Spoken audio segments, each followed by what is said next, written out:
Hi, everyone, and welcome to this edition of Budding Solutions, a series on disease and pest management in cannabis sativa. My name is Kim Leonberger, and I'm an Extension Associate in the Plant Pathology Department at the University of Kentucky. In this episode, we are going to take a closer look at powdery mildew. To discuss this important disease issue, I would like to introduce Patrick McMullen. Patrick is a fifth-year PhD candidate in Dr. Chris Smart's lab at Cornell University. His dissertation research focuses primarily on the management of soil-borne pathogens of hemp through evaluating fungicide seed treatments to control damping off and biostimulants to enhance root growth. Additionally, he has collaborated on numerous projects in the lab, studying the biology and management of powdery mildew on hemp. He enjoys working with growers to address their needs and researching sustainable disease management solutions. Patrick is going to share a few slides with us about this disease, and then we will have some time for a few questions. Welcome, Patrick. Thank you. Thank you for the introduction. So I'm a PhD student in plant pathology at Cornell University, and today I'm going to be discussing hemp powdery mildew with you all. This here is an image of a hemp plant coated in powdery mildew. The white powdery surface on the upper leaves, on the upper surface of the leaf, is what gives this pathogen its name. So powdery mildew on hemp is primarily caused by Golovinomyces ambrosiae. This is a fungal pathogen that produces asexual conidia. These are the asexual spores on the surface of the leaf. And importantly, powdery mildew needs living host tissue to survive. Unlike some plants that are some pathogens that we can culture on media and a petri plate, powdery mildew needs the living plant tissue to survive and reproduce. So on the left here is an image of a leaf coated in powdery mildew, like we saw in the first slide. This characteristic white sporulation on the top of the leaf. If we zoom in, we can see these long chains of conidia. These are the individual spores that form these long chains on the leaf surface. And then if we look at this microscopically, we can see each one of these circular spores is a conidia that can land on the leaf tissue, germinate, and produce more conidia and spread the pathogen. These conidia are very easily wind dispersed, and it spreads very rapidly between plants. So powdery mildew, while we mainly see this on the leaves, can actually attack all of the above ground parts of the plant. So here we can see a little bit on the stem. It can certainly infect the flower tissue, but we do primarily see this on the leaves. It really prefers hot, humid conditions, but dry leaf surfaces. If the spores get wet, they tend to rupture. So greenhouses are a perfect environment for powdery mildew because you have that high humidity, but generally dry leaf surfaces. So we see a lot of powdery mildew in greenhouses, but this can certainly occur in the field too under the right environmental conditions. An important question that we had, and that some of you might have as well, is what is the host range of powdery mildew on hemp? So powdery mildews in general, there's many species of powdery mildews that infect lots of crops, lots of weeds, many different plants, but they tend to have a fairly narrow host range. One species will infect one crop or maybe several species of plants at most. The hemp powdery mildew, G. ambrosiae, has been reported on several other crops, including sunflowers, okra, and zinnia. And there's been reports of a cucurbit powdery mildew species infecting hemp. So Ali Kalla, a previous graduate student in our lab, conducted a host range study of powdery mildew in the field. We had some other work in growth chambers to lead up to this, but I'll just share some field data for today. So we had 22 different plant cultivars, including different cultivars of cucurbits, zinnia, okra, and sunflowers. These were inoculated twice in the field with G. ambrosiae, and the plants were rated for disease severity 5 times throughout the summer, and this allowed us to calculate area under the disease progress curve, or essentially the disease progress over the course of the growing season. We then extracted DNA from powdery mildew isolated on these plants, just to show that the infection that we were seeing was actually from our inoculations.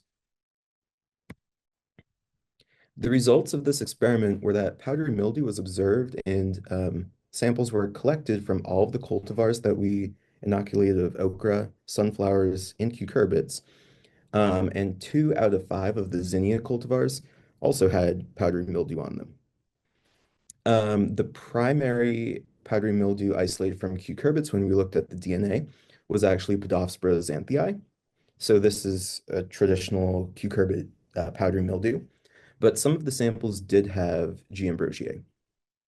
And then G. ambrosiae was isolated from all of the samples that we isolate from zinnia, okra, and sunflowers.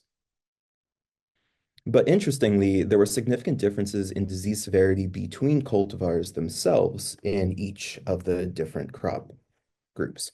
So we can see that this really varies by variety rather than just the plant type. So there were species of okra that were highly susceptible and then ones that didn't really get powdery mildew at all.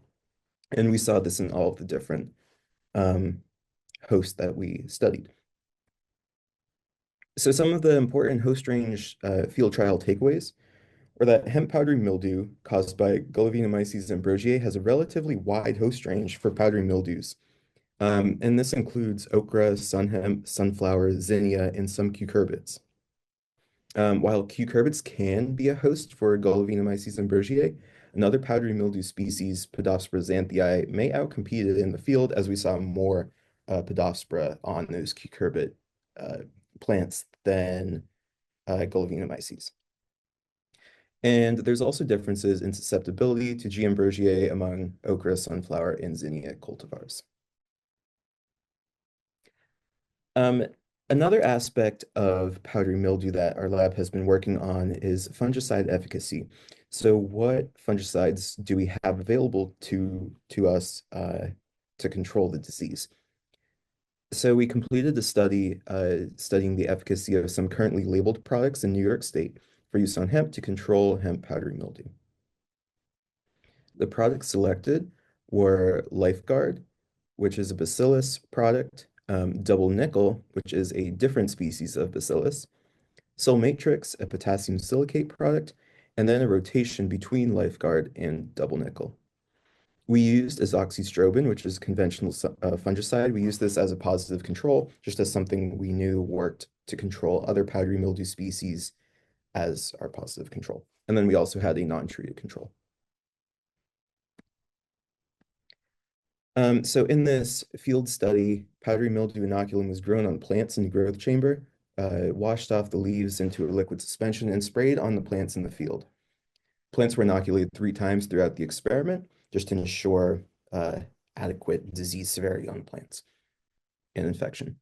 Throughout the growing season, plants were rated 5 times every 7 days, and this allowed us to measure percent disease coverage on the leaf surface and then to calculate AUDPC, the area under the disease progress curve, again, to measure disease severity over the growing season.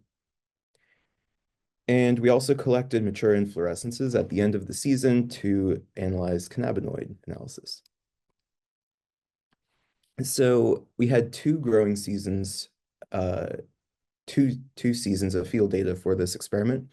The first here is shown on this slide. So on the x-axis are the different fungicide treatments, and on the y-axis is AUDPC, the disease severity, essentially where the higher number is a greater disease severity. This is the non-treated control. So we could see a very high disease severity when we don't apply any fungicide. On the far right is azoxystrobin, our conventional fungicide, that had the lowest disease severity. We can see here that these 4 fungicides, Sol Matrix, the alternation of Lifeguard and double nickel, and azoxystrobin, all significantly reduce disease severity compared to the non-treated control. And they were not significantly different from the conventional control, although numerically higher. In 2021, we saw similar results. However, this time our selected treatments were significantly lower than the non-treated control, aside from Lifeguard, which did not stand out from either of the groups. but they were significantly greater than azoxystrobin still. So our conventional control is still controlling powdery mildew the best. However, it's not labeled for hemp, so this isn't really a viable option for growers. But these products at least do reduce disease severity significantly compared to not applying anything. So these are valid options for growers. In addition to fungicide applications, we're always interested in host resistance as sort of the hallmark of disease control. If you can have a host that's not going to get the disease in the beginning, that's really your best option. So we want to know, can we identify sources of host resistance to powdery mildew in hemp? This was an experiment where 30 different cultivars of hemp were were rated for disease severity over the course of the growing season.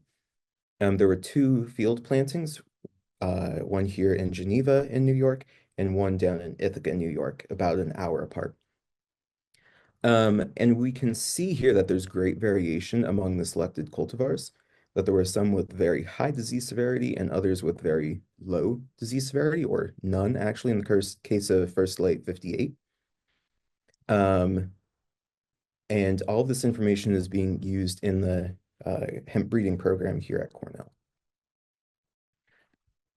So, like I showed on the last slide, field trials have identified at least one potential source of host resistance being used in the breeding program. That First Light 58 plant cultivar was found to have a susceptibility gene with a mutation. So it's not susceptible to powdery mildew anymore. And that gene is currently being characterized further in studies. There's another student working with the USDA hemp germplasm here in Geneva to identify other potential sources of resistance that can be used in breeding. And that's ongoing work with some very interesting results. There's a lot of variation among the vast germplasm that we have. So I'm optimistic that there's going to be more options for host resistance to powdery mildew as we progress the breeding program here. Or some other things that we still need to research on powdery mildew are more about the pathogen biology in general. So we don't know where and how the pathogen overwinters here. In New York, we have not seen the sexual cycle at least, so we don't know where the inoculum's coming from primarily or how it's surviving our cold winters here. Knowing more about the pathogen in general will be important. And we've tested several products for powdery mildew control. All of them have been effective if they're applied prior to the arrival of the pathogen. So especially when we're using biofungicides, the timing of application is super important to make sure that you're catching it early. If you already have a heavy infection, these fungicides aren't going to be of much use. So that is all that I have for you today. I'm happy to take any questions, and I'll leave you here with some resources. Um, Here I have links to the Cornell hemp breeding program that has fact sheets for powdery mildew, among many other diseases and other growing topics. Um, this website also has links to the hemp production manual in both English and Spanish, and the Cannabis Sativa guidebook. And here is a link directly to the latest powdery mildew fact sheet. Wonderful. Thanks so much, Patrick. This was really interesting. For our viewers, we will put all of these links into the description for the video, so you'll be able to find them there and directly click on them. So I do have a few questions for you, Patrick. The Sure. first of which, you touched on this a lot in your presentation about how, we're kind of limited on conventional fungicides, but using some cultural practices and some biological controls may be options. And you talked a little bit about efficacy, but beyond that, any other comments related to how the efficacy of those biologicals and cultural practices compare to conventional fungicides? Sure. Um, so hemp being a sort of newly emerging crop relative to some other crops that we grow, we do have limited resources, limited disease control products that are labeled for hemp. And there's no conventional products currently labeled. So while those might work better in the lab, can't really apply them as growers. But we do see that some of the biofungicides are working. Some of the organic products do have very good efficacy at controlling powdery mildew. However, cultural practices are still going to be your friend and very, very important. You can really effectively control powdery mildew with good pruning. Powdery mildew likes that sort of dense leaf foliage canopy. And if you can clear that out a bit to allow better airflow, you can really reduce powdery mildew severity. And pulling off leaves that are heavily coated in powdery mildew will cut down your inoculum source. Um, it's also very important to know where powdery mildew might be on your farm. If you're going from an area that's highly infected and you're walking into a place where you don't have powdery mildew yet, you're taking that right with you. So always try to go from cleaner areas to areas where you might have disease first. And removing any infected plant material, of course, is going to be your best bet. Excellent. Next question is, you touched on the biology and did a really excellent job explaining that. And I know, obviously know you still have some questions about the biology of this particular pathogen, but how does understanding biology help our growers when they are trying to make management decisions? Sure. So I think there's some level of a basic understanding of the pathogen that is going to be very informative for disease management strategies in general. So we can keep testing fungicides, but if we don't quite understand how the pathogen is reproducing, what kind of environments it's thriving in, uh, we're really just, it's sort of a shot in the dark approach if we don't understand the pathogen well up front. So I think we need to know more about like I mentioned in the presentation, how powdery mildew is overwintering. Do we have the sexual cycle occurring? And alongside that, what the diversity of this pathogen looks like. So, sexual reproduction would increase the level of diversity within the pathogen itself. But even aside from that, do we just have one clonal lineage here? Are there different clonal lineages throughout the US and other geographic areas? Or is there a lot of population diversity? And that can ultimately impact its susceptibility to fungicides. Um, some populations might respond differently to different disease control products. So really understanding the diversity of the pathogen, I think, is an important key step next going forward. Which really leads me into my last question, which is you talked about the host range for this pathogen and this disease. How do you think the host range affects the importance of this pathogen in hemp production? Mm. Yeah, that's a really good question. So I think, we approached powdery mildew with this idea that it has a very limited host range.